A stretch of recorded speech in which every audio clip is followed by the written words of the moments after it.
সেনাবাহিনীর সুরক্ষিত এলাকা থেকে বাইক চুরি করে পার পাওয়া যে কার্যত অসম্ভব তা ফের প্রমাণ করল ভক্তিনগর থানার পুলিশ।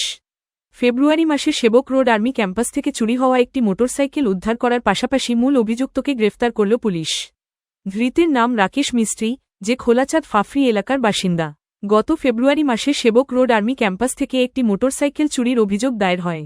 মামলার তদন্তে নেমে ভক্তিনগর থানার সাদা পোশাকের পুলিশ তাদের নিজস্ব সোর্স নেটওয়ার্ককে কাজে লাগায়।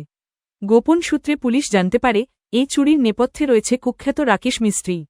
পুলিশ যখন রাকেশের সন্ধানে তল্লাশি শুরু করে, তখন দেখা যায় সে ইতিপূর্বেই শিলিগুড়ি থানা এলাকায় একটি ডাকাতির মামলায় গ্রেফতার হয়ে শিলিগুড়ি জেলে বন্দী রয়েছে। অভিযুক্তকে হেফাজতে পেতে ভক্তিনগর থানার পুলিশ জলপাইগুড়ি আদালতের দ্বারস্থ হয়। আদালতের অনুমতি নিয়ে পিআর শিলিগুড়ি জেল থেকে রাকেশকে 5 দিনের রিমান্ডে নেওয়া হয়। পুলিশি জেরার মুখে পড়ে শেষ পর্যন্ত রাকেশ স্বীকার করে নেয় যে সেনা ক্যাম্পের সেই বাইকটি সেই চুরি করেছিল।